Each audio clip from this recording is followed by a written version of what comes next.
G'day Spurs fans, Paul Hotspur hippie here, the only psychedelic soccer show on the internet. From sort of cloudy and murky Waterloo, Redfern area in Sydney today, just parked up for a little break. Now, this morning I was going to have a sneaky little snooze after I did my stream, but I got hooked into FFP and sustainability and all that. It's not my fault, it's Sean Butler's fault. I'll put the link in the description below, but he did it was a good hour on the FFP naughty step that might be coming up. Now, I've got no interest in any of this stuff really, despite having a master's in it. So keep studying, kids, you could end up like me one day. But he made it interesting, so thanks Sean. I'll give you my gist of what he was saying, and it raised a couple of questions in my head actually. The reason why this piqued my interest was because last night on a stream, or yesterday morning, someone asked me would I take Calvin Phillips on a loan, and my answer is I don't know, because I haven't seen him play. But if he's an improvement over Højbjerg or Skip, which I think would be probably likely, especially with Skip, then yeah, sure, why not? If it improves us for the rest of the season, it's a good move. But if he's not up to the standard of Bentancur, Basuma, Sarr and Maddison, then wouldn't be paying permanently for him. But a loan until the end of the year is all right. Now anyway, Sean was talking about FFP and how clubs are only allowed to lose or make a loss of certain things of 105 million over 3 years. There's a bit of wiggle room if you change owners, which I think is bollocks. It will only be a matter of time before these corporations and owners start selling it to their wives and all that to get round the rules. You mark my words, that's coming. But there's a few, the Premier League or FA are going to be doing a bit of an announcement on Monday morning in the UK time on quite a few clubs that are sailing close to the wind or have gone over and in effect broken the rules. Cheated. Well, they call a spade, bloody cheats. And there's quite a few surprise names in there.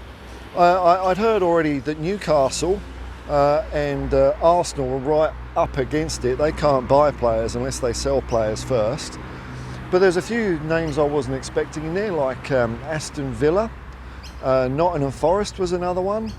I feel a bit for Nottingham Forest. I think this is one of the sort of queries I have about it. Like if you're allowed a bit of wiggle room when you change ownership, I would have thought you get a bit of wiggle room if you're a newly promoted team. I haven't quite thought this through, but I think that would be fair. You've come from the Championship, and the first thing you want to do in that summer before you start playing in the Premier League is to make some signings and make sure your squad enough is good enough to at least survive a bit in the Premier League.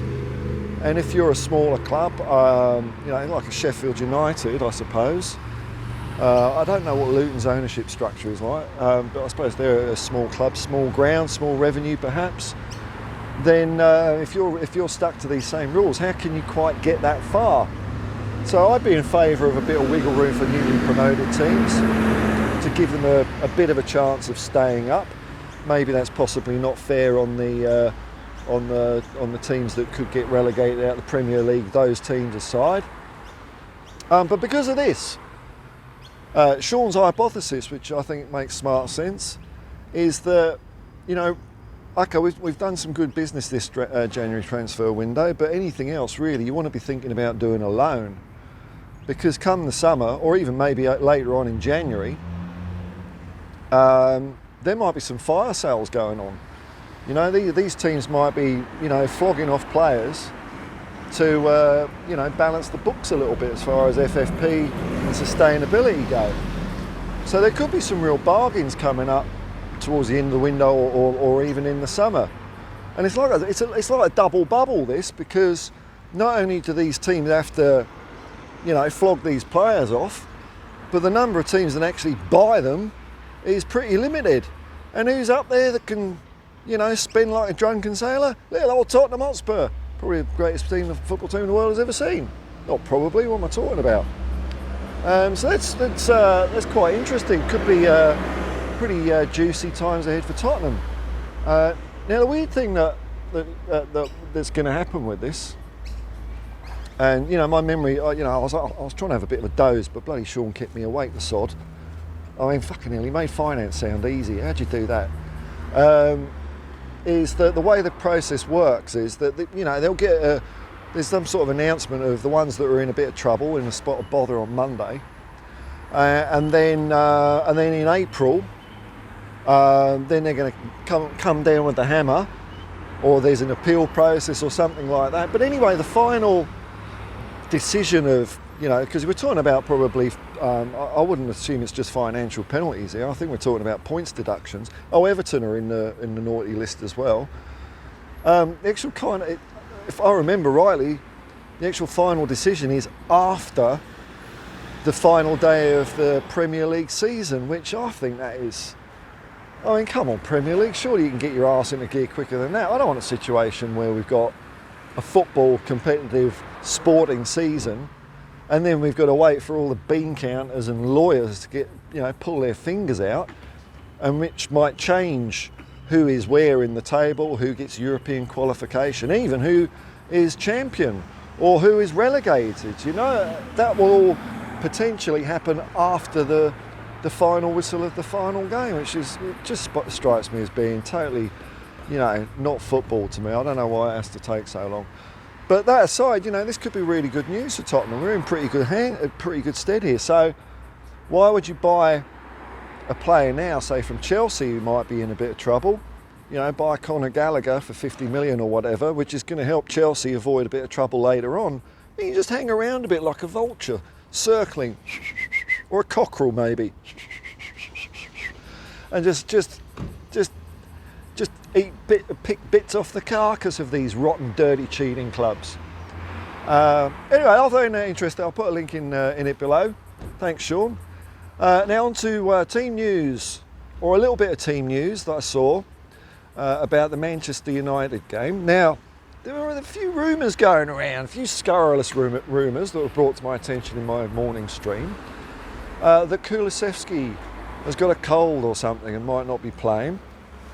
And some Johnny on the spot up at Old Trafford has caught the Tottenham squad arriving, and it looks like you've got Kulu, Dragoshin, Romero and Werner all on the team bus. So this bodes well for, spot the starting 11. It puts a bit of doubt into Manchester United's mind, which is pretty cool. Under a skateboard park, hey, cool. Totally gnarly, man. I wouldn't do that. I went ice skating a few years ago. I'll tell you what, as you get older, when you fall on your arse, you don't just get up again straight away. It's like an electric shock going through your whole body. It's like, I've hurt myself. So I'm looking forward to the lineup that's coming out tonight. Looks like we might well see the new boys, but there's a bit of competition potentially between the three defenders. I hope it's friendly, competitive sharpening of knives, sort of, if you know what I mean, sharpening knives against each other, that's what I mean. For which two defenders are going to play. And I think it's going to be cool because there's three players for two spots, but suspensions, injuries. When we get a few matches in a row, if we progress a bit further in the FA Cup, there's going to be game time for all of these guys. So I don't think that's a worry. My opinion of the game hasn't changed from yesterday. I'm going 4-0. I think Manchester United can play well sometimes, but there's just too much of a cloud at the moment. I mean, occasionally teams sort of fight their way or respond their way out of that stuff, don't they? But I can't see it. I think Ten Hag has lost the grip. He's going to be playing his mystery football, not Ajax football, because he said he hasn't got the players for that. So he's compromised his football principles, whereas Ange never has. Speaking of Ange, I saw a little bit of a hit piece in The Guardian by Ewan Murray, a well-known Celtic hater, a Hibernian fan, sort of basically slagging off Ange. It's a bit of clickbait, you know, usual old stuff. I mean, what you're saying about Ange, you could say about any football manager, really. Completely ridiculous. Ange has not compromised his football principles, and I think as we start strengthening our team up, all the triumphs and tribulations we've been through is going to make us stronger, and I think Manchester United are going to be on the receiving end of that. Now, I'm going to be doing a watch along.